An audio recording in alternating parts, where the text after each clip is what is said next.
Bonjour, Saint Joseph de Cupertino. Il a deux patronages. L'Église lui a confié deux choses. D'abord, le patronage des étudiants qui ont du mal avec leurs examens.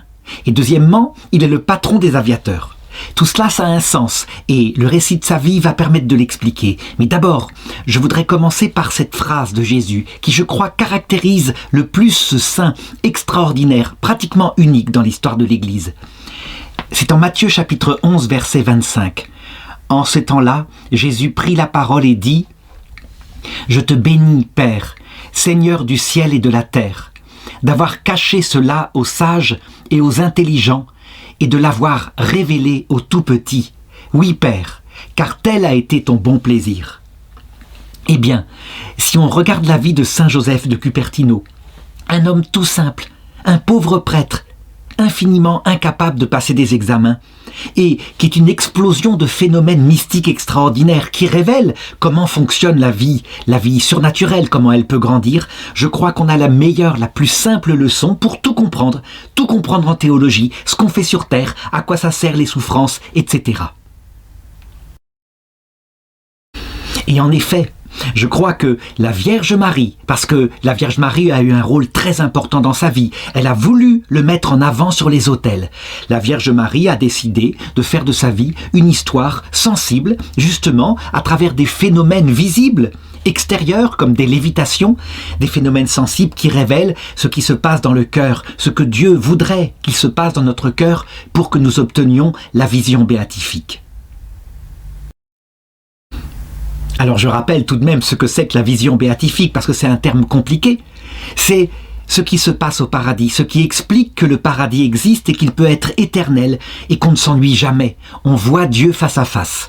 Et la vie terrestre n'est que une première étape où on se prépare, où le cœur est préparé par Dieu pour qu'on puisse le voir face à face.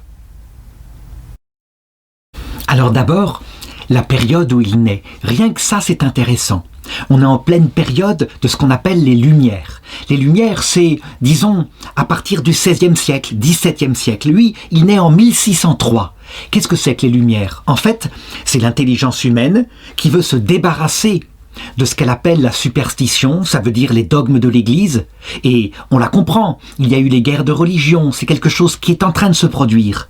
Et voilà pourquoi elle réagit contre cela. Mais qui pense qu'elle pourrait comprendre le monde en se passant de la révélation de Dieu. La raison suffit. Du coup, elle regarde avec, je dirais, une sorte de rire condescendant les petits miracles auxquels les gens de Dieu croient. Les petits miracles comme la lévitation et aussi leurs pratiques religieuses, comme mettre des cierges devant une statue de la Sainte Vierge pour obtenir une grâce. Les protestants, on peut dire qu'ils sont nés à peu près à cette période-là. Ils sont vivants depuis un peu moins d'un siècle. Et chez eux, c'est tout à fait cela. Ça veut dire que la raison seule suffit et l'interprétation de l'écriture, sans avoir besoin d'autre chose, avec l'intellectualité, permet de comprendre les choses. Les parents du petit Joseph qui le mettent au monde sont des gens aussi très très simples. Le papa, par exemple, qui s'appelle Joseph Deza, c'est un menuisier. Alors il a un grand cœur, il a une grande vertu. Mais alors il n'y comprend rien au niveau des affaires. Vraiment rien.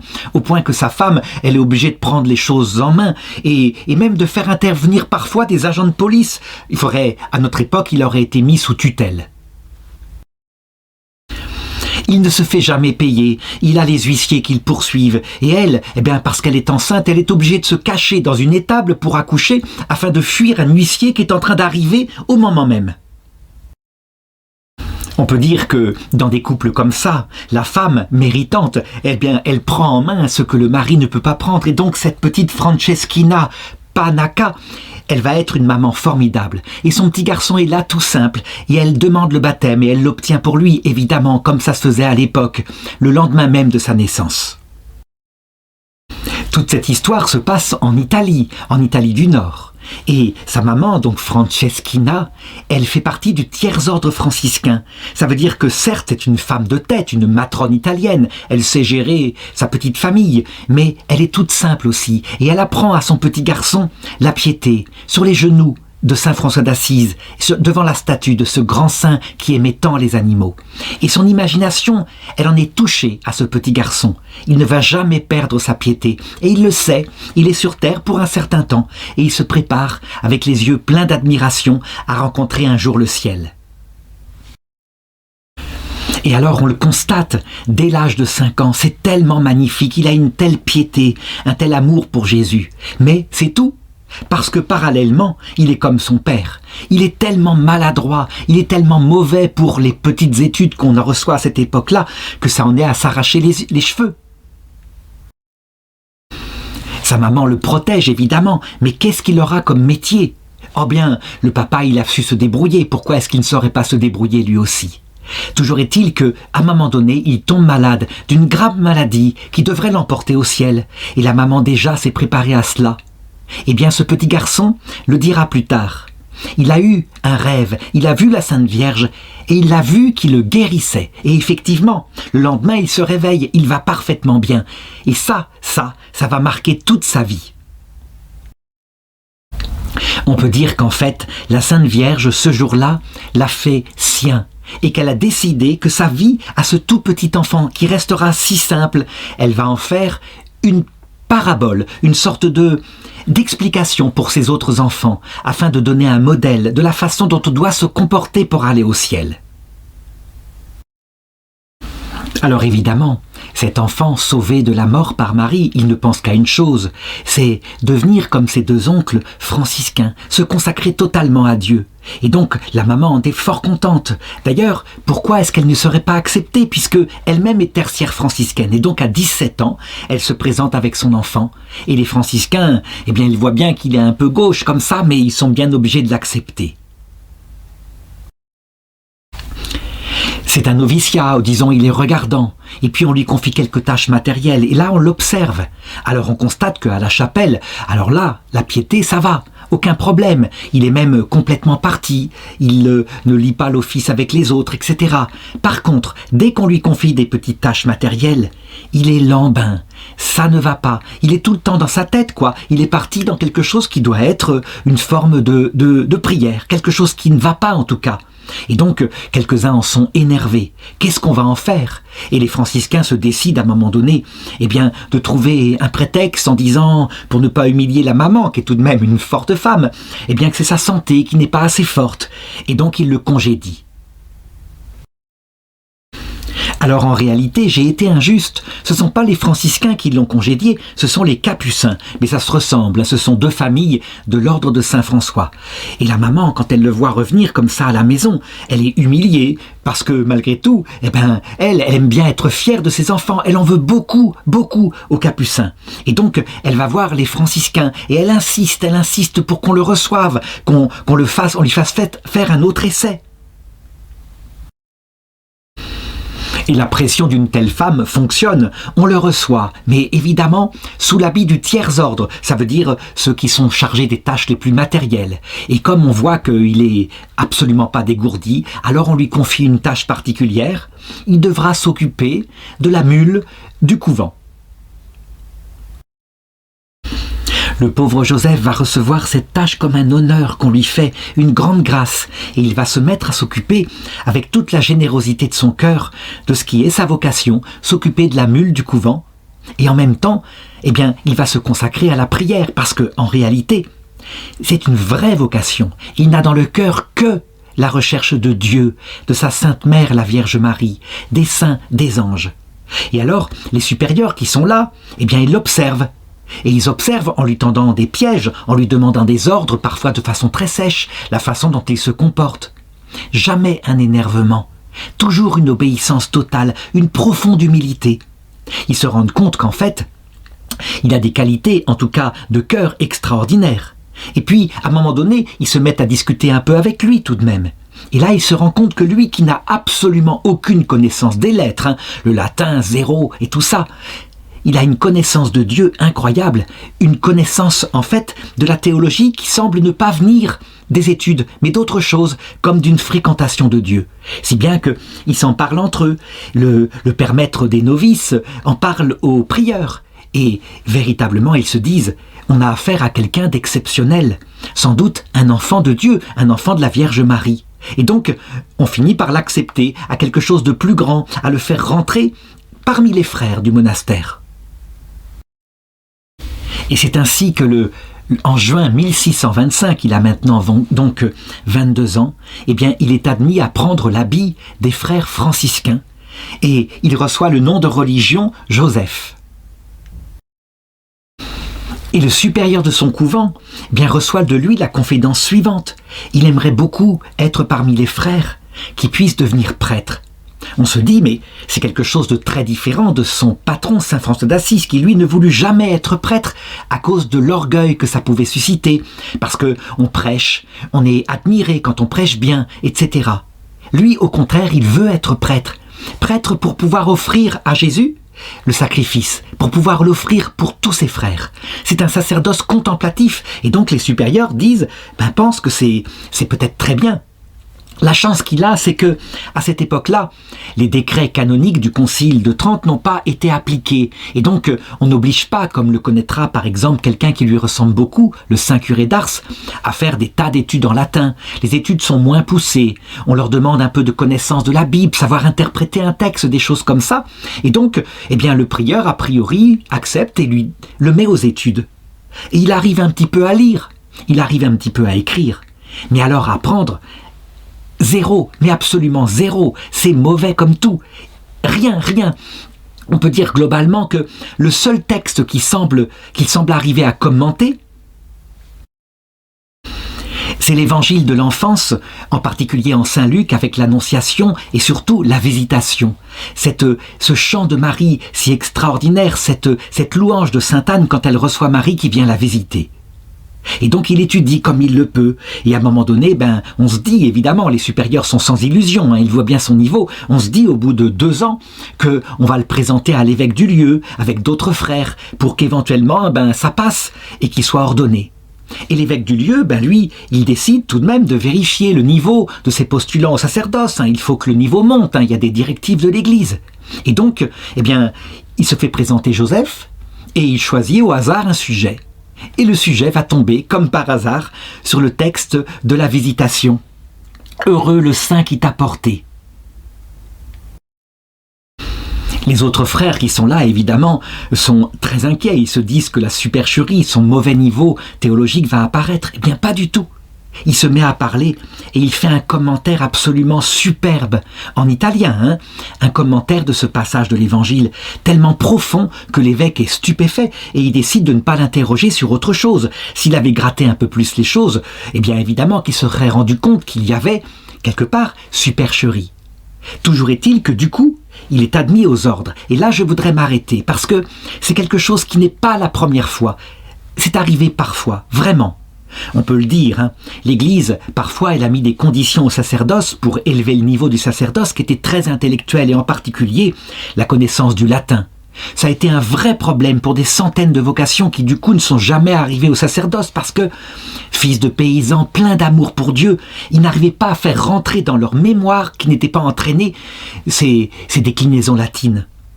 Mais quand la Sainte Vierge, elle veut quelque chose, elle le fait. Et elle, manifestement, elle voulait que le petit Joseph de Cupertino devienne son prêtre. Et donc elle prend les moyens, elle utilise les anges, et voilà, ça se passe comme ça. Je me rappelle qu'on m'avait raconté aussi l'histoire d'un étudiant qui là avait moins de mérite. Il allait à l'université et il était simplement un petit peu feignant, ça veut dire, ou peut-être pas intéressé par certaines matières. Mais manifestement, la Sainte Vierge voulait qu'il ait certains de ses examens pour qu'il puisse enseigner. Et au moment où le sujet avait été tiré, la foudre était tombée sur l'université, les alarmes s'étaient déclenchées, et le professeur était parti, ce qui avait permis à ce garçon, peut-être pas assez prévoyant, de réviser, de préparer l'examen, au point que, en revenant, le professeur avait été surpris en disant « On voit que vous avez étudié ». Quand la Sainte Vierge veut quelque chose, elle le fait. Et ça, c'est très important à noter. Ça veut dire que le reste de la vie de Saint Joseph Cupertino, où il va y avoir pas mal de phénomènes qui vont l'humilier, qui viennent de Dieu, des phénomènes mystiques extraordinaires qu'il ne voudrait pas, lui qui voudrait simplement être inconnu. Et d'autres, qui vont le contredire, des persécutions. Tout est dans les mains de la Sainte Vierge, elle sait ce qu'elle fait. Elle éduque son enfant, non seulement pour le bien de l'Église, mais pour son bien à lui, pour qu'il entre dans la vie. Et donc c'est extraordinaire parce que du coup, il reçoit par l'évêque de Narteau, qui s'appelle Jérôme de Franchise, d'abord les ordres mineurs. Mais l'année suivante, il y a un deuxième examen, et cette fois c'est par le sévère, très sévère, évêque de Castro, Jean-Baptiste d'Éty. Et il se passe à Beau-Giardo. Mais là, ça va se passer différemment. L'évêque interroge les premiers candidats qui sont là et qui sont très très savants en théologie, et il est impressionné par leur bon niveau. Si bien qu'il se dit, parce qu'il y en a quand même toute une quantité, « Ah ben d'accord, manifestement vous êtes tous très bien formés, je vous admets tous au sacerdoce, et c'est comme ça qu'il va être ordonné prêtre. » Et c'est ainsi qu'il est ordonné au mois de mars 1628. Il a donc 25 ans. Et là, à partir de là, il se met à vivre son sacerdoce comme une prière d'offrande, véritablement. C'est pas pour prêcher. D'ailleurs, il n'a pas reçu l'autorisation de confesser. Il n'a pas reçu l'autorisation non plus de faire des sermons à l'église. Non, il le fait pour les pauvres pécheurs. Et il se retire à l'intérieur de lui-même, dans la prière, de plus en plus. Il devient un prêtre contemplatif, un tout petit prêtre. Pourquoi est-ce qu'il fait ça ? Eh bien simplement parce qu'il se sait pauvre pécheur. Il connaît la faiblesse de sa chair. Il est complètement contristé de l'intérieur par les pensées qu'il pourrait avoir qui ne sont pas dans la totale perfection. Et donc il se considère comme rien, mais il combat véritablement comme un chevalier contre les défauts qu'il a en lui. Et puis, l'autre pied, qui est important parce que s'il n'y avait que l'ascèse, on deviendrait facilement ce qu'on appelle pélagien, c'est-à-dire une espèce d'athlète de Dieu qui se croit quelqu'un parce qu'il arrive à faire des exploits. Non, l'autre aspect, l'autre pied, parce qu'il y a toujours comme deux pieds qui marchent ensemble vers le salut, c'est la mystique et donc la contemplation. Il veut connaître Dieu de plus en plus et la mystique, ça veut dire qu'il veut véritablement s'unir à lui par la prière. Il passe par la Sainte Vierge et en particulier à travers le chapelet. Ah, pour lui, le chapelet, le rosaire, c'est quelque chose de très important. Il y trouve toute la nourriture contemplative qu'on peut imaginer.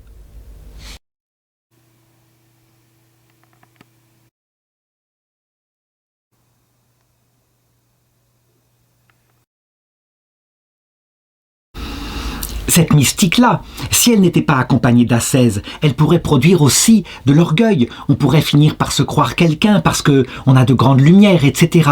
Et donc le Seigneur, lui, il travaille en le livrant à ces deux pôles, à savoir la connaissance de ses faiblesses et puis des grandes joies quand il se donne à lui. Les frères de son couvent, quant à eux, ils constatent qu'il est parfait, on peut tout lui demander. Il est tout de suite dans l'obéissance, il n'est rien, il est dévoué aux autres, il est tout le temps tourné vers les autres. Mais personne ne devinerait l'immensité de sa vie intérieure si, à un moment donné, Dieu, par la Sainte Vierge, n'avait décidé de la manifester par ce qu'on appelle des phénomènes mystiques extraordinaires. Et ça, il faut d'abord que j'explique ce que c'est. Et pour bien comprendre ce que c'est, les distinguer de ce qu'on appelle les charismes. Souvent on confond. Et c'est pas la même chose. Les charismes, ce sont des choses extraordinaires. Ça peut être guérir des malades, lire dans les cœurs, ça peut être prêcher avec une telle foi qu'elle se répand chez les autres. Le but des charismes qui sont donnés par Dieu, c'est le bien de l'Église, afin que se répande l'Évangile partout. Et ils peuvent même être donnés à des personnes qui sont des perverses, vraiment, indifféremment. On l'a vu parfois. Et d'ailleurs, on le voit dans l'Évangile, quand Jésus dit que des gens viendront à un moment donné, lors du jugement dernier, devant lui, et paraîtront en disant « Mais tout de même, on a chassé des démons en ton nom, on a prophétisé en ton nom. » Et Jésus leur dit « Allez-vous-en loin de moi, je ne vous connais pas, vous qui faites l'iniquité. » Donc les charismes, indépendamment de la sainteté de la personne, et malheureusement, quelquefois, les fidèles pensent que parce qu'il y a des charismes, la personne est sainte. C'est pas du tout le cas. Par contre, les phénomènes mystiques extraordinaires, là, c'est donné pour la personne elle-même. Ce sont comme des bouquets de fleurs donnés par l'époux céleste Jésus, afin de manifester à l'extérieur ce qui se passe dans le cœur de son ami, de son épouse mystique, là qui est en l'occurrence l'âme de Saint Joseph Cupertino. Eh bien, c'est ce qui va commencer à se passer pour lui. Et là, on est obligé de l'admettre. Il y a quelque chose. Il devient une sorte d'école de mystique. D'abord, des extases. Ça veut dire que il est saisi par la prière et il reste immobile comme ça. Personne ne peut plus le secouer. Il est comme lourd, fixé au sol. Vraiment, il est parti en Dieu. C'est des choses qui sont pas naturelles. On le voit par exemple avec Sainte Bernadette de Lourdes lorsqu'elle a l'apparition de la Vierge. Eh bien, il y avait même un cierge qui pendant quelques minutes toucha sa main parce qu'elle protégeait la flamme, il y avait du vent. Et la flamme touchait sa main sans faire aucune espèce de brûlure. Au point qu'un médecin qui était là, après qu'elle soit sortie de l'extase, il l'avait piqué avec une aiguille et elle lui avait dit « mais vous me faites mal ». Donc c'est un état différent, qui est d'ordre surnaturel. Et alors là, il va en être complètement, mais vraiment complètement comblé. On peut dire que Dieu même va l'humilier quelque part. Enfin, non, on peut pas dire ça. Lui, il va le prendre en tout cas comme une humiliation parce qu'il s'en sent parfaitement indigne. Et je voudrais raconter la première fois où c'est arrivé. Ça se passe très exactement le 4 octobre 1630. Il a 27 ans, il est prêtre depuis 2 ans, et c'est la fête de Saint François d'Assise, le patron de son ordre. Il y assiste. Et là, il est comme saisi. Véritablement, il ne se rend compte de rien, il est sans doute concentré, la foule suit une procession où il y a une statue de Saint François qui est menée dans la rue. Et tout d'un coup, eh bien, tout simplement, il s'envole, il monte au-dessus de la foule, il est là dans le ciel, et on le voit suspendu en l'air, vraiment comme ça, avec la foule qui regarde, qui est stupéfaite évidemment, au début c'est complètement surprenant.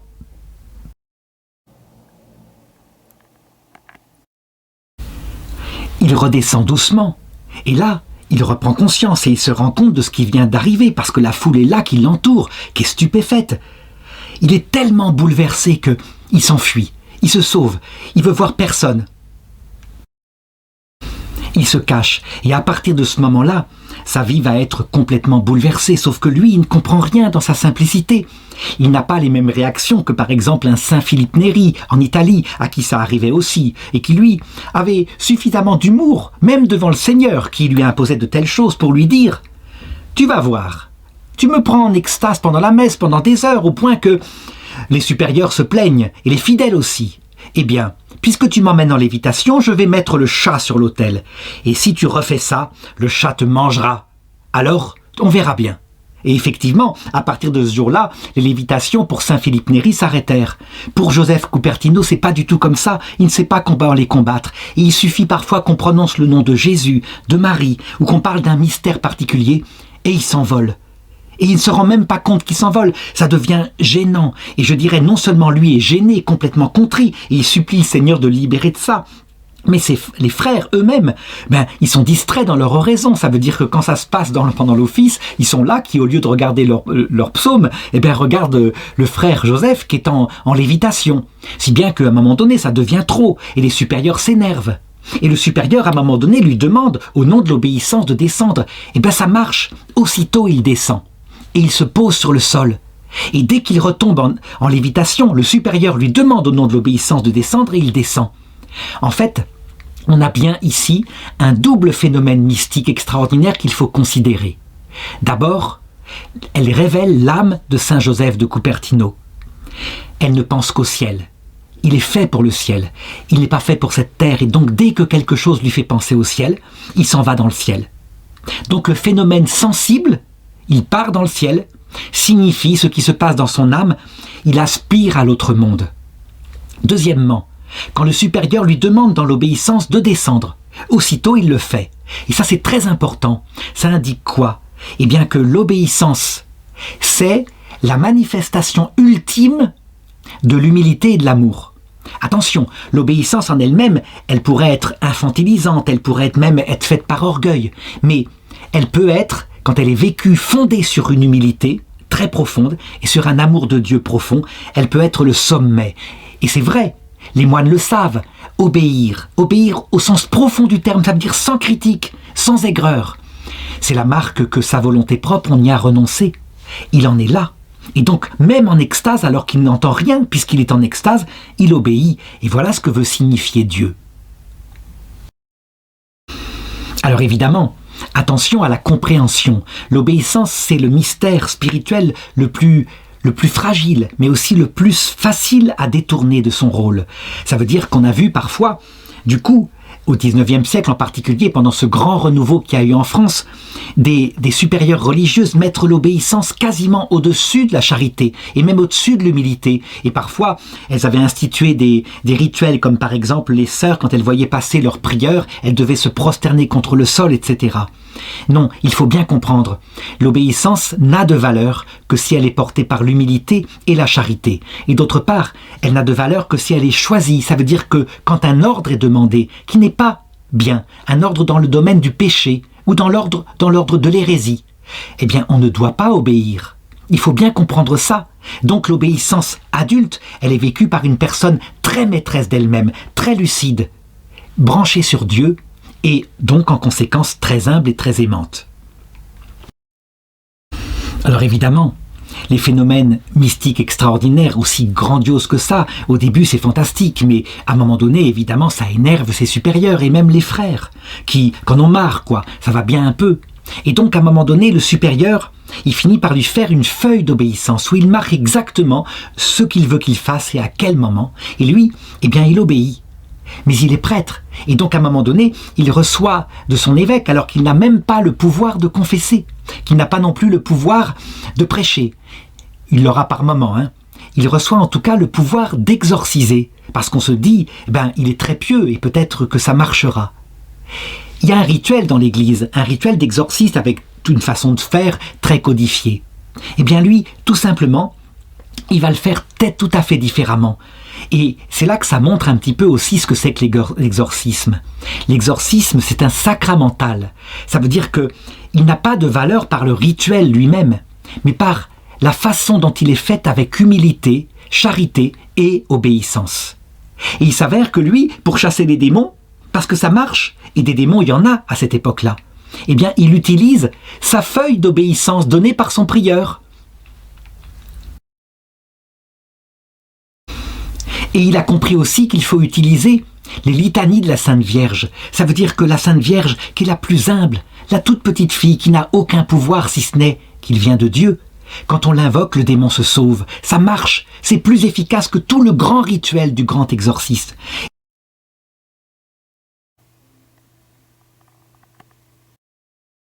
Et la troisième chose qu'il utilise, eh bien, c'est le réponse de saint Antoine de Padoue, Si queris miracula.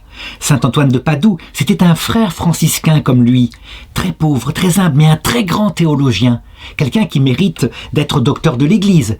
Eh bien, saint Antoine de Padoue, il avait mis sur papier, au point que saint François d'Assise a été bouleversé par la sagesse de ce frère, il avait mis sur papier une série de prières et il s'en sert pour l'exorcisme. Alors évidemment, ces lévitations deviennent tellement célèbres en Italie que c'est absolument stupéfiant. On a pour son procès de canonisation à peu près 70 témoignages de lévitations qui sont apparus sur le seul territoire de Cupertino. Alors, comment se fait-il qu'il ne soit pas devenu quand même à un moment donné orgueilleux? Parce que quand des phénomènes comme ça se produisent, on doit se le dire quelque part, ça veut dire que le Seigneur, il tient à moi. Il me prend sans ma volonté, donc je dois être quelqu'un. En réalité, si la Sainte Vierge permet qu'il y ait chez lui ces phénomènes miraculeux, c'est parce que vraiment il est humble. Il n'est pas comme nous, la plupart d'entre nous, on se bagarre pour essayer d'être humble. Ça veut dire qu'on essaye de regarder nos péchés, de se confesser comme on peut, en estimant que le prêtre ne va pas trop entendre les choses horribles qu'on a à confesser. Lui, il est réellement humble, il n'est rien, il le sait, c'est fantastique, et donc la Sainte Vierge peut vraiment passer par lui sans qu'il y ait un risque pour son âme. D'ailleurs, il est tellement proche de la Sainte Vierge que, en regardant Saint Joseph de Cupertino, je crois qu'on peut se faire une idée de l'immense humilité qui était aussi celle de la Vierge Marie, qui jamais n'a su qui elle était devant Dieu, qui a même offert un sacrifice pour le péché, alors qu'elle avait conçu sans aucune... C'était l'ange qui était apparu. Elle a quand même offert ça. Elle n'a su devant Dieu qui elle était qu'à son Assomption. Une telle humilité, évidemment, c'est stupéfiant. Et on a beau se bagarrer, et nous, à essayer d'être humble comme ça, on n'y arrive pas vraiment. En tout cas, d'autres phénomènes mystiques extraordinaires vont se produire, et en particulier quelque chose qui va être assez célèbre au 19e et au 20e siècle. On appelle ça l'inédit, le fait de ne pas manger. Et ça va se produire de plus en plus. Ça veut dire qu'il jeûne tellement qu'il y a quelque chose de pas normal. D'ailleurs, comme il est en lévitation souvent, les frères se disent, peut-être que là, le fait qu'il mange que tous les 3-4 jours, ça signifie quelque chose. De fait, personne n'aurait pu survivre avec un tel régime. Manifestement, les frères le pensent, il est nourri par une autre nourriture, qui n'est pas un sandwich caché, mais qui est l'Eucharistie, la présence de Dieu. Et là, ce phénomène mystique signifie quelque chose qui se passera au paradis. Au paradis, nous le savons, Jésus le montre, nous retrouverons notre corps. Vraiment, il ressuscitera, et c'est un vrai corps, c'est notre vrai corps. Jésus d'ailleurs, pour le prouver à ses disciples, leur demanda à manger, et il mangea devant eux. Mais en réalité, on peut manger si on veut, mais on n'en a pas besoin, parce que la présence de Dieu, la vision béatifique nous nourrit. Et donc en réalité, au paradis, on ne mangera plus. Il en est de même pour la grande connaissance théologique qu'il a, c'est-à-dire les réponses extraordinaires qu'il fait quand on lui pose des questions. Au ciel, de la même façon, on n'aura pas un soleil pour nous éclairer parce que Dieu sera notre propre soleil. Tous ces phénomènes-là ont un sens symbolique qui nous révèle quelque chose du ciel. Et je voudrais parler d'un autre phénomène mystique qui est pas propre donc à Saint Joseph de Cupertino, qu'on retrouve par exemple chez Saint François, Saint Antoine de Padoue, Saint Martin de Porres qui était dominicain, mais qui va aussi avoir et qui signifie quelque chose sur le paradis. Qu'on se souvienne par exemple pour Saint Martin de Porres, qui un jour tombe sur un chat en train de poursuivre une souris. La souris, il faut dire qu'elle cherchait, puisqu'elle allait quelquefois manger dans l'auge du chat discrètement pendant qu'il avait le dos tourné. Donc lui, il règle le problème, il convoque le chat et la souris, il leur demande maintenant d'être les meilleurs frères possibles, et il autorise même la souris à venir manger un petit peu, parce qu'elle en a besoin, dans l'auge du chat, et le chat, à partir de ce jour-là, le permet. C'est significatif, c'est très mignon comme histoire, mais ça montre que, au ciel, nous tous qui sommes là, qui avons des ennemis sur terre, nous serons vraiment unis. Mais ça va plus loin. Ça montre aussi qu'au ciel, les animaux seront présents, réellement, ce qui est normal. Dieu va récompenser les animaux par une récompense d'animaux, à savoir un bonheur qui leur est adapté, un bonheur sensible. Et évidemment, si les animaux se poursuivaient au ciel et se mangeaient entre eux, c'est pas le bonheur. Donc une paix, une joie profonde. Donc un sens spirituel. Nous serons avec nos ennemis qui seront devenus nos meilleurs amis. Et les animaux seront aussi avec leurs prédateurs. Ce monde est immense, il sera décoré par le ciel. Eh bien pour Saint Joseph Cupertino, c'est pareil. Les animaux lui obéissent.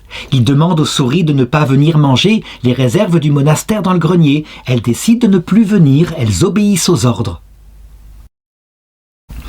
Alors attention, il ne faut pas croire que les souris, du coup, ça prouve qu'elles ont une vie intellectuelle et spirituelle comme nous et que c'est juste caché.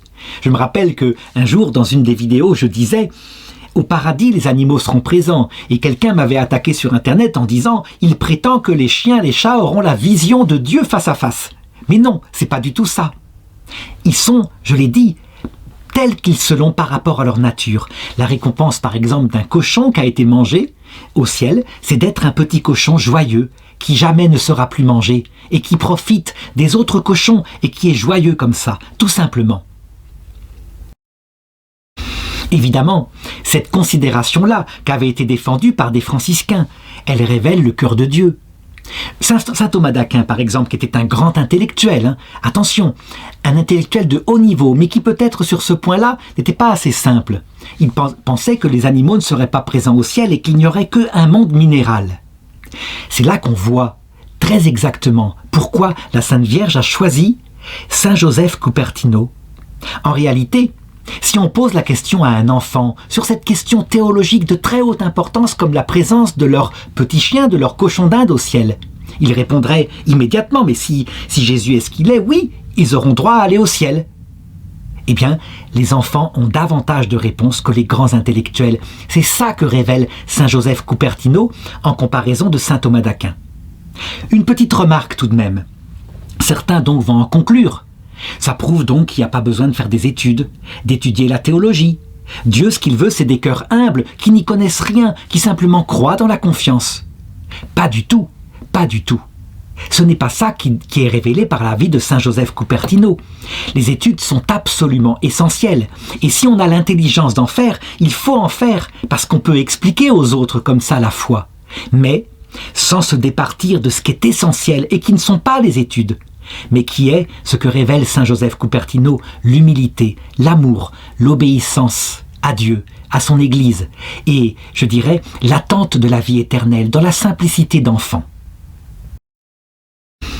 Alors jusqu'ici, j'ai raconté une vie qui est presque idyllique, où on voit toutes les portes qui s'ouvrent devant ce petit prêtre, il est ordonné, etc. On pourrait dire, mais et la croix dans sa vie? La croix qui est tellement utile, où est-elle? D'abord, il me faut expliquer à quoi elle sert la croix. En réalité, elle a 3 buts. Le premier, c'est que quand on a souffert, vraiment, qu'on a connu la plus grande souffrance qui est souvent quand on perd son trésor. Et son trésor, ça peut être pour un avare son or, ça peut être pour une maman son enfant, ça peut être pour Sainte Thérèse de l'Enfant Jésus la présence même de Dieu dans son cœur. Et ça peut être pour Jésus dans son humanité, la présence de son Père à la croix. Quand on a souffert ce qu'on appelle le désespoir, qu'on appelle en théologie mystique une nuit de l'esprit, on n'est plus le même, on est changé. On a compris dans sa chair qu'on était un misérable, que ça vaut pas le coup de se croire quelqu'un devant Dieu. Donc elle fabrique en nous un cœur brisé, un esprit humilié. Pourquoi est-ce qu'il faut cela? Parce qu'on ne peut pas voir Dieu sans cela, tout simplement. En réalité, Dieu est comme cela. Il est infiniment humilité dans sa vie infinie, trinitaire, au point que chaque personne met l'autre en avant. Le Père n'est que par le Fils. D'ailleurs, son nom, ce n'est que ça. Être un Père, c'est son Fils. Et le Fils réciproquement. Donc, voir un tel être éternel, qui est puissant, qui est grandiose, en arrivant avec la quelconque vanité sur ses petites qualités, on ne supporterait pas. Et donc, pour voir Dieu, il faut mourir à soi-même, c'est impossible autrement, c'est la première raison de la souffrance. La deuxième, c'est l'amour du prochain. En effet, je dirais que tout le monde doit donc passer par des souffrances. Mais ces souffrances sont parfois terribles. Et pour ceux qui ne connaissent pas Jésus, qui ne savent pas pourquoi tout leur tombe sur la figure, c'est la croix du mauvais ou du bon larron. Elle est bien plus difficile à porter que la croix d'un chrétien, où au moins on sait pourquoi on souffre et où on va. Eh bien, on peut parfois porter la souffrance de quelqu'un comme cela et faire que il est moins à la porter. Par exemple, quand on prie pour une âme du purgatoire qui peut-être veut souffrir elle-même pour devenir tout humble. On prie pour elle, ça lui est montré, ça la bouleverse dans le désert où elle est. Et donc ça provoque l'effet en question dont je viens de parler. Elle sort de là toute pauvre, sans avoir eu à souffrir beaucoup, simplement parce qu'elle est touchée par tant d'amour qui lui est envoyé. Et puis, le troisième motif, le plus profond, le plus mystique, c'est une capacité de s'unir à la passion du Christ qui a tout réalisé à la croix, mais de prendre sur lui véritablement une partie des souffrances qui fait que, du coup, il n'a pas eu à les vivre. Ça paraît bizarre, on se dit, mais tout de même, il a tout fait par lui-même. Est-ce qu'on peut ajouter aux souffrances du Christ? Eh bien, saint Paul, il raconte que oui. J'ajoute en ce moment dans ma chair ce qui manque aux souffrances du Christ. On peut donc, maintenant, 2000 ans après, prendre une part des souffrances du Christ, comme l'a fait Simon de Cyrène en l'aidant à porter sa croix. Et ça marche tout simplement parce que Dieu n'est pas dans le temps. Et donc il applique à Jésus, enfin à son Fils éternel, qui est le Verbe crucifié, l'aide qu'on lui apporte 2000 ans plus tard. Il lui apporte 2000 ans plus tôt. Il est dénoncé par un frère qui sans doute est jaloux de lui, ou peut-être par sa réputation qui se répand dans toute la ville, parce que, évidemment, il est l'objet de tous les ragots, comme on peut l'imaginer. Et donc, l'Inquisition s'intéresse à son affaire et se dit que, manifestement, il fait cela pour attirer l'attention sur lui, donc par vanité. Il aime bien briller, alors qu'il est un simple frère. Il devrait se retirer dans sa vocation. Et donc, on le met en procès. Et l'Inquisition, à cette époque-là, elle est assez, je dirais, autoritaire. C'est un tribunal qui a un grand pouvoir. Et donc on décide de l'enfermer dans une prison, tenue par les Capucins. Ça veut dire les frères qui justement n'avaient pas voulu le recevoir quand il était plus jeune. Et là, il reste enfermé et il prend les choses très simplement, comme ça, comme elles viennent. Puis ensuite, on le déplace Il est enfermé dans la prison de Faux-Sombre par l'Inquisition, qui se met à l'interroger, à lui poser des tas de questions. Et lui, il répond très simplement. Il répond que ces phénomènes-là, il ne les veut pas, et que ça lui échappe, que c'est pas de sa faute. Et on se rend compte au bout d'un certain temps que non seulement il est très simple, très humble, mais qu'en plus, il n'a pas tellement la capacité d'expliquer les choses intellectuellement. Ça lui vient de Dieu. Et donc finalement, on le relâche, mais on lui impose la peine que j'avais indiquée. Toujours pareil, l'interdiction de confesser, l'interdiction de prêcher. Ça devrait être pour un prêtre une humiliation profonde. Pour lui, pas du tout. Son sacerdoce, c'est une prière. C'est pas pour briller qu'il le fait. Et donc, on lui donne ordre de se faire plus discret. Et un jour, après qu'il ait été libéré de la prison, il venait de célébrer la messe à Saint Grégoire l'Arménien, quand tout d'un coup il est saisi en extase et il entre en lévitation. Et les inquisiteurs qui sont là constatent le phénomène et ils se disent manifestement c'est une âme très simple, très humble, il n'y a pas d'orgueil en lui, ça ne peut pas venir du démon. Et là du coup ils se disent on va le présenter au pape, tout simplement parce que maintenant ils sont convaincus que ça vient de sa sainteté, de sa grande proximité avec Dieu.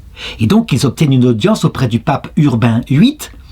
Et le pauvre petit frère est là avec le supérieur général des franciscains conventuels et il se prosterne devant le pape, il embrasse sa mule et là tout d'un coup il est saisi de son extase. C'est plus fort que lui, il perd conscience et il s'envole, il est au sommet de la salle comme ça en lévitation.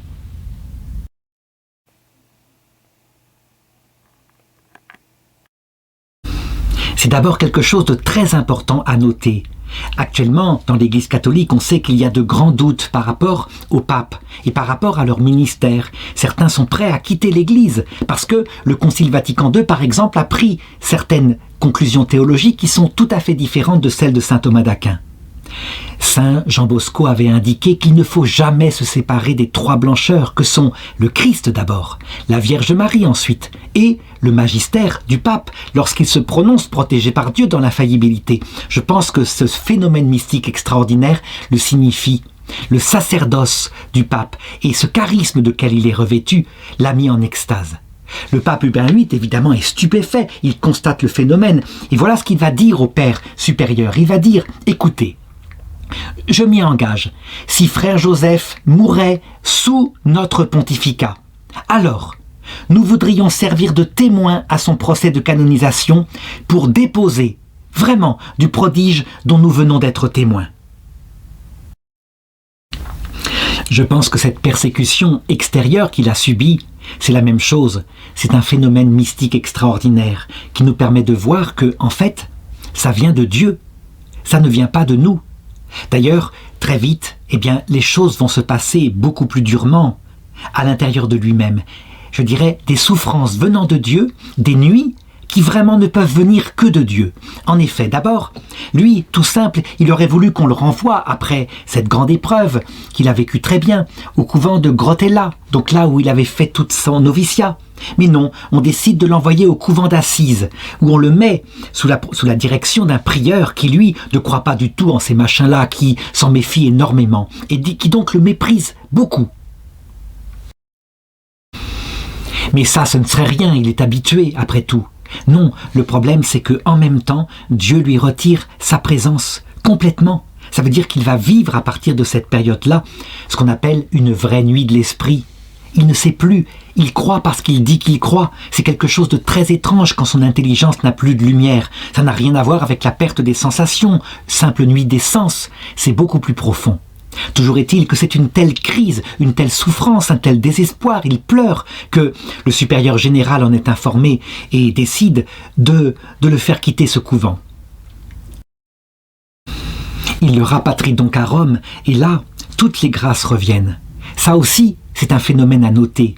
Quand quelque chose arrive comme ça, quelque chose qui nous tombe dessus et qui vient de Dieu, par exemple le chômage ou n'importe quelle épreuve, cette épreuve est mesurée. Exactement, parce que Dieu veut façonner notre cœur. Et c'est vrai qu'il en ressort totalement différent, ce pauvre frère. Son cœur maintenant est meurtri. N'empêche que ça va se traduire chez lui par une encore plus grande compréhension par rapport au malheur du prochain. Et on peut le dire, après cette nuit de l'esprit qu'il a vécue, il est devenu parfait. Et effectivement, il se met à s'occuper de toutes les pauvretés sans jamais avoir aucun mépris. Par exemple, à un moment donné, un pauvre paysan, ses 2 bœufs ont disparu. Et c'est une catastrophe. Nous, on pourrait rire en disant « il a perdu ses 2 bœufs, il en retrouvera d'autres, c'est pas grave. En tout cas, le ciel ne va pas se soucier de cela. Ce qui compte, c'est que son âme apprenne la vie mystique, etc. » Lui, pas du tout. C'est un vrai souci pour lui. Il se rend compte d'une très grande souffrance qu'il a vécue et donc il va tout faire pour l'aider.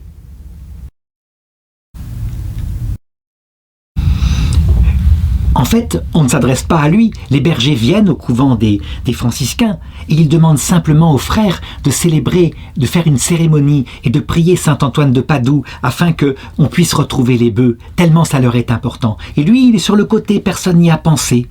Et au cœur de la prière, il tombe en extase et il voit où sont les bœufs. Il retombe sur terre et il le dit aux bergers. Vous les trouverez, ils ne sont pas perdus du tout, ils sont à tel endroit précis, à telle adresse, enfermés dans la maison qui est derrière le coin, vous les verrez. En fait, ils ont été volés. Les bergers courent à l'endroit et ils trouvent effectivement les bœufs, là où le petit frère Joseph de Cupertino avait indiqué. Ça veut dire quoi ? Au ciel, les saints, les anges, nos grands-parents, nos arrière-grands-parents qui quelquefois s'occupent de nous conduire vers le salut, ils ne s'occuperont pas que de notre croissance spirituelle, mais aussi de nos petits soucis matériels, des choses comme ça. Véritablement, on peut compter sur eux. Alors, pour Joseph, je l'ai vu, je l'ai raconté, c'est une histoire vraiment qui touche aux gens les plus humbles. Mais du coup, les gens les plus connus viennent vers lui pour lui demander des conseils. En fait, il n'y a chez lui aucune personne qui serait méprisée.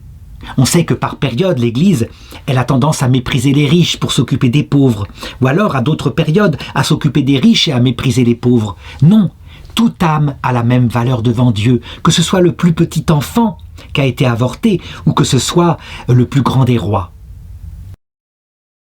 Et donc voilà quelques histoires qui sont arrivées. Par exemple, à un moment donné, vient Joseph Jean-Frédéric, duc de Brunswick, qui arrive ici en Italie et qui tombe sur une des extases et des lévitations de Joseph de Cupertino. Il est tellement bouleversé par ça qu'il abjure son protestantisme et il devient catholique. Une autre fois, c'est le prince Casimir de Pologne. Donc là, c'est pas n'importe qui, c'est quelqu'un qui a un statut royal. Il est profondément catholique, il est le second fils de Sigismond III. Et le pape Innocent X, parce que ça se faisait à l'époque, décide, à cause de sa grande piété, de lui conférer la dignité de cardinal. Il n'y a pas besoin d'être prêtre à cette époque-là. Le cardinalat, c'est une dignité. Toujours est-il que lui, du coup, bouleversé, il demande à Joseph de Cupertino s'il ne ferait pas mieux de tout quitter et de se consacrer à Dieu, de le faire par exemple dans le sacerdoce et éventuellement peut-être dans l'épiscopat si le pape l'appelle à ça. Et Joseph lui répond « Non, non, ne le faites surtout pas, ne le faites surtout pas, on va bientôt vous appeler à quelque chose de plus important. » Et lui, il lui répond « Non, non, non, non, ne le faites surtout pas. Vous seriez obligé de sortir du monde. Or, vous allez voir, Dieu ne va pas tarder à vous faire connaître sa volonté. » Et effectivement, quelque temps plus tard, le frère aîné du prince mourut et Casimir fut obligé de retourner en Pologne parce qu'il avait été élu roi de Pologne. Donc une tâche très importante pour la Pologne catholique qu'un roi d'une si grande piété soit là. Je voudrais raconter un autre phénomène étrange qui montre comment les persécutions quelquefois qui viennent de l'Église, en fait, les prêtres ne sont pas vraiment responsables. C'est envoyé par Dieu. Qu'on se souvienne par exemple de l'immense persécution que subit Padre Pio, qui est un autre capucin, qui lui, un prêtre de Rome, un haut dignitaire, fut persuadé que lui aussi ses stigmates étaient un mensonge et que même il avait une maîtresse. Si bien qu'on raconte même qu'il fit mettre des micros dans son confessionnal pour vérifier cela et prouver le mensonge. En réalité, les persécutions peuvent s'arrêter quand Dieu le veut, et donc il ne faut pas s'en prendre forcément toujours aux supérieurs qui simplement sont trompés, mais par quelque chose qui vient de Dieu pour purifier leurs serviteurs. De fait, quand il revient à Assise après son séjour à Rome, les esprits ont complètement changé. Le supérieur qui le méprisait ne le méprise plus, et au contraire, on l'accueille avec joie, et les gens de la ville aussi sont là. Et lui, il en est bouleversé. Il chante un remerciement à la Vierge de Grotella. Il s'écrie « Ô ma mère, c'est vous qui m'avez accompagné jusqu'ici. Il le sait. Tout cela, c'était pour façonner son cœur dans la pauvreté. Et puis alors, il entre en extase et encore une fois, il s'élève jusqu'à l'image. Bon, voilà.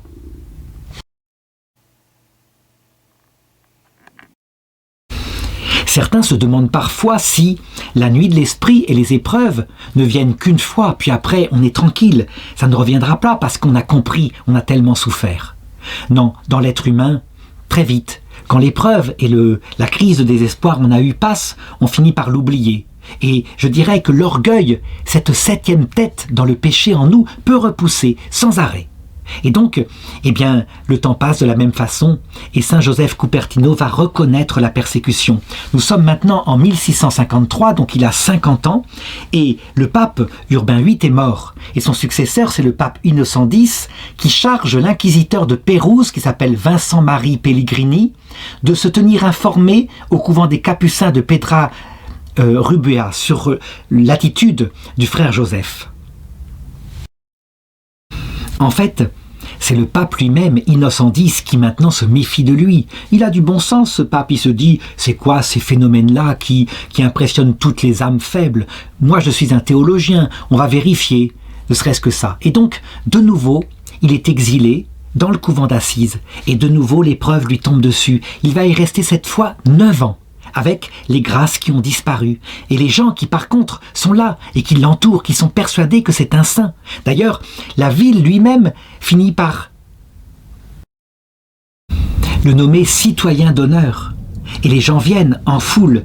Mais, la persécution de l'Église, étrange, est là. Il n'est pas autorisé à recevoir les confessions, comme c'est arrivé à Padre Pio.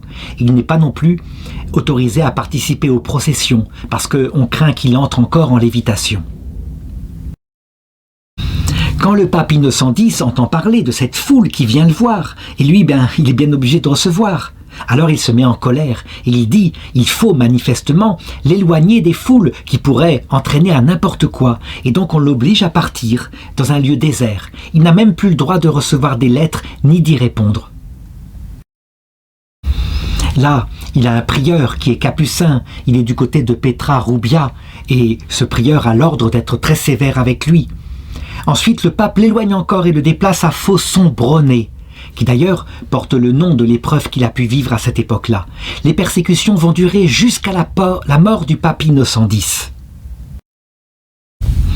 Cette mort a lieu le 7 janvier 1655 et ce matin-là, justement, frère Joseph Cupertino, il est avec les sacristains et il est en train de préparer la célébration de la messe parce qu'il peut consacrer l'Eucharistie, ça lui est laissé. Et il demande aux sacristains les ornements noirs, en leur expliquant, vous savez, le pape Innocent X vient de mourir, et donc je voudrais célébrer la messe pour lui.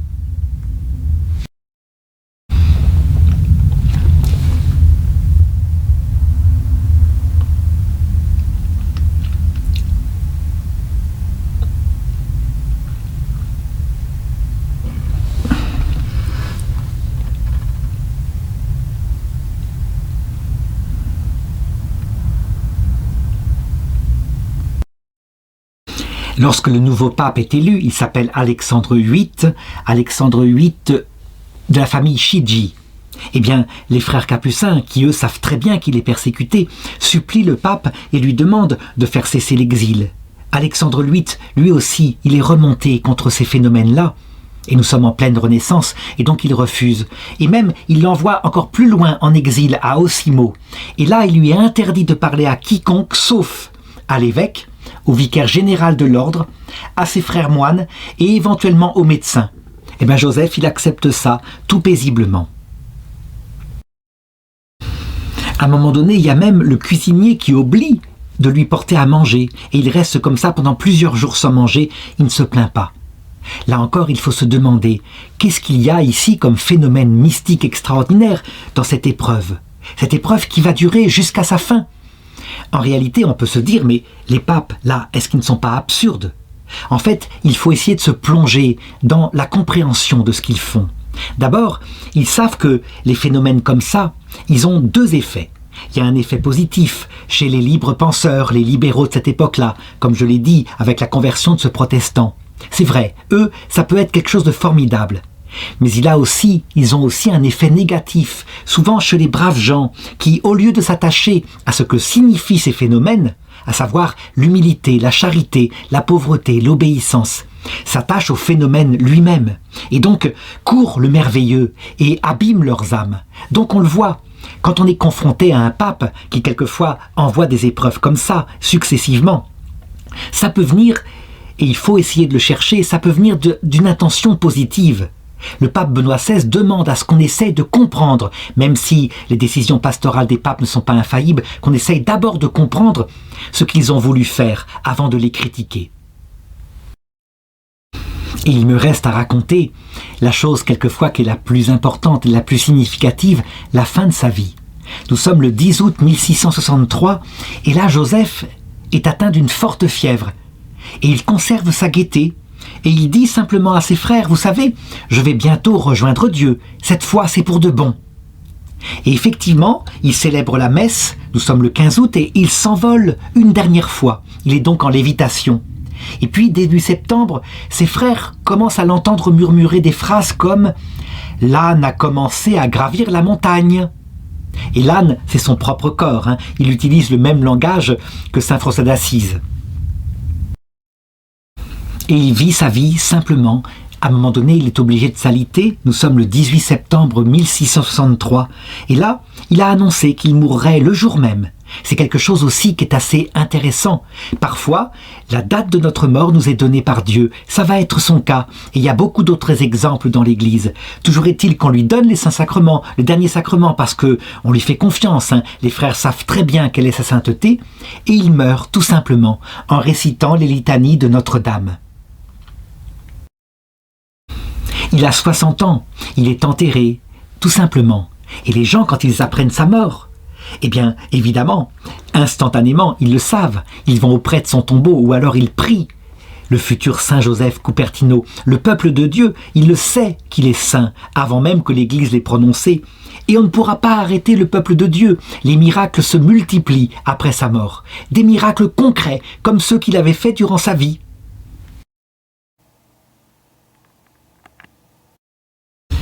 Après sa mort, toutes les épreuves qu'il avait vécues s'arrêtèrent et évidemment, le procès en béatification fut vite ouvert et d'ailleurs vite conclu. D'ailleurs, l'Église, elle put mettre véritablement un enseignement en faisant de lui un saint. Et je voudrais lire un extrait d'une prière qui indique à quel point il faut s'attacher à ce qui est profond en lui et ne pas rester superficiellement de ce qui était extérieur, à savoir les phénomènes mystiques extraordinaires. Nous louons Dieu pour les dons prodigieux qu'il daigna vous faire, Saint Joseph Cupertino. Mais vos vertus sont des merveilles encore plus grandes. Sans elles, les premiers demeureraient suspects à l'Église défiant encore le plus souvent lorsque depuis longtemps déjà le monde applaudit et admire. La vraie chose qu'on doit admirer en vous, c'est l'obéissance, la patience, la charité qui grandissaient dans l'épreuve et qui donnèrent en vous le cachet d'authenticité divine incontestable de ces faits extraordinaires.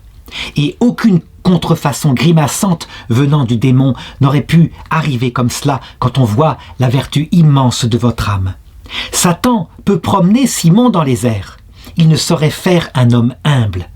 Digne du séraphin d'Assise, puissions-nous, à votre suite, nous envoler, non pas par air, mais dans les régions de la lumière véritable, où loin de la terre et de ses passions, notre vie soit cachée comme la vôtre avec le Christ en Dieu. L'Église a raison, elle est sagesse en disant cela. Mais le peuple de Dieu lui-même a bien raison de le prier pour des petites choses très simples, comme par exemple quand des examens, quand on n'a pas tout révisé, qu'on a fait une impasse sur une partie de la matière, il faut véritablement en parler à Saint Joseph de Cupertino. Non pas parce que, quelque part, on n'a pas été tout à fait honnête, il faut qu'on ait tout fait pour évidemment tout voir, mais parce que lui-même, du ciel, il a été aidé par la Sainte Vierge, sinon il n'aurait jamais été prêtre. Et donc on peut être persuadé qu'il comprend cette prière et qu'il l'exaucera.